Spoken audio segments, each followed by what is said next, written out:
Senhor Presidente da Assembleia Municipal, Senhoras e Senhores Deputados Municipais, Senhora e Senhores Presidentes das Juntas de Freguesia, caras e caros colegas do Executivo, caras e caros munícipes, caro Dr. António Capucho. Falar de António Capucho, no momento em que renuncia oficialmente ao mandato de Presidente da Câmara, perante esta Assembleia, não é, para mim, tarefa fácil. E não é tarefa fácil porque a vida de um homem, com a craveira cívica, intelectual e ética de António Capucho, não pode ser resumida numa intervenção política proferida nos curtos minutos que me estão atribuídos.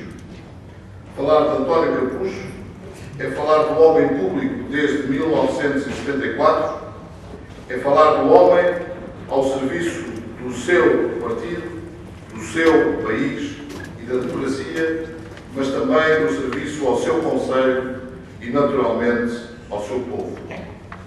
Assim foi no Governo da Nação e no Parlamento Nacional, assim foi no Governo local.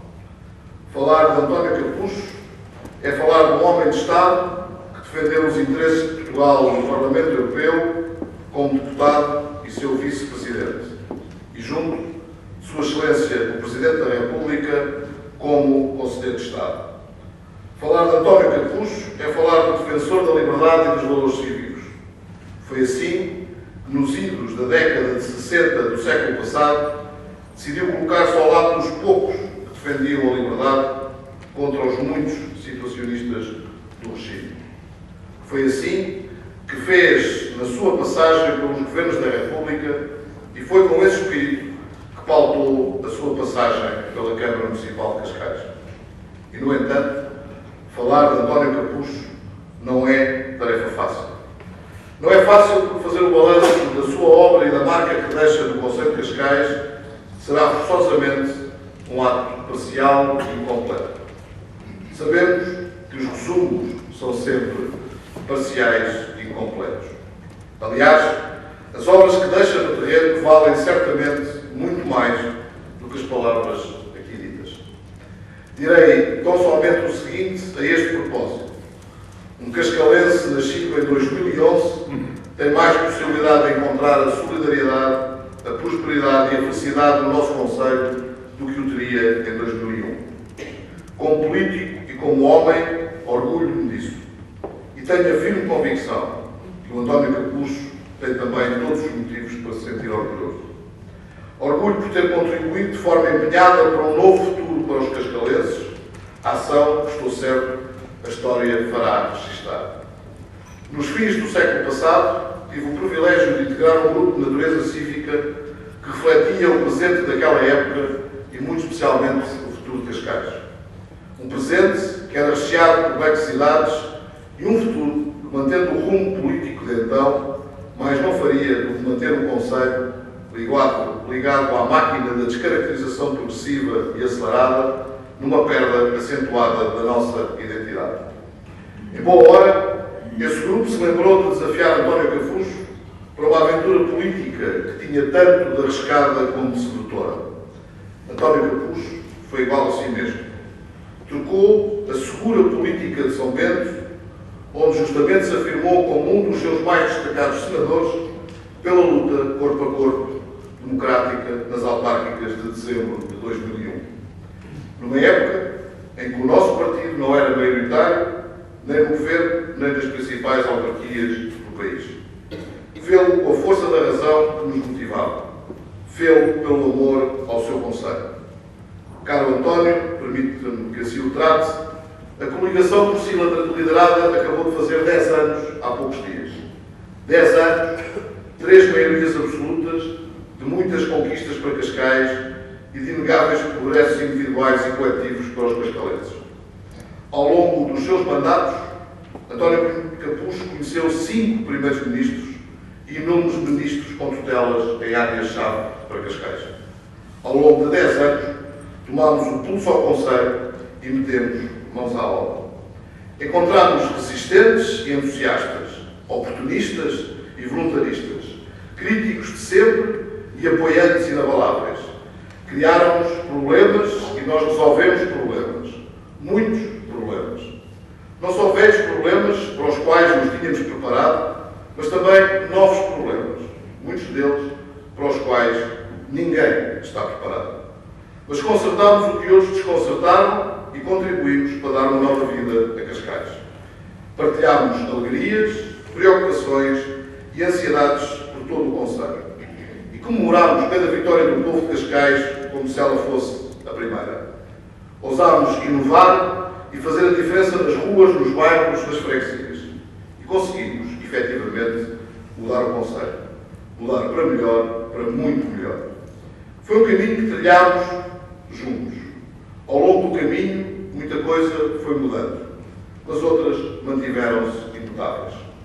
A competência, a confiança e a lealdade daqueles que entraram neste projeto de esperança e de mudança para Cascais e para os cascalenses foi sempre uma constante.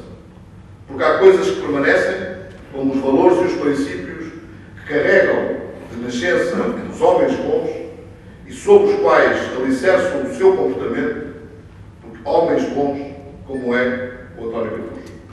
Caro António, foram muitas as lições que aprendi consigo, que todos no PSD de Cascais e nesta maioria aprendemos consigo e com o seu exemplo de vida. Mas todas elas, neste momento, realço, sem dúvida, a importância e a urgência de sabermos olhar para o futuro. Por motivos de ordem pessoal, que todos esperamos que estejam ou sejam ultrapassados, António Capuz suspendeu há um ano o mandato que agora renuncia. Nessa altura, de imediato, direcionámos o nosso olhar para o futuro.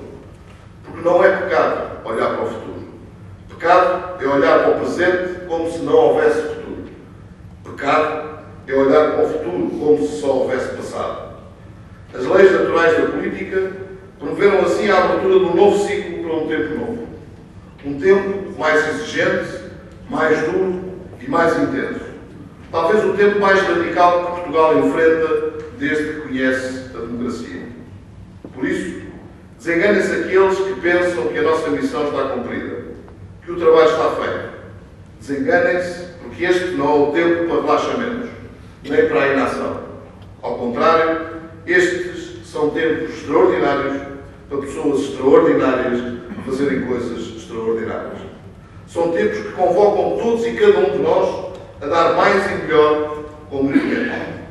Um desafio que o povo de Cascais dá mostras de querer e saber, vencer e ultrapassar. Não obstante tudo o que foi feito ao longo de mais de uma década, temos a percepção clara que pela frente surgem desafios ainda mais duros, situações ainda mais tensas de um tempo que é ainda mais incerto. Tempos que enfrentamos com energia redobrada e com uma vontade de servir à prova de todas as crises. Essa é a nossa missão, essa é a nossa responsabilidade. Sabendo que os cascalenses são exigentes e que as expectativas são elevadas, é habitual dizer-se que os políticos devem ser gestores de expectativas. Discordo. Os políticos devem e têm a obrigação de superar as expectativas. É este o legado desta maioria. É este também o legado de António Capuz.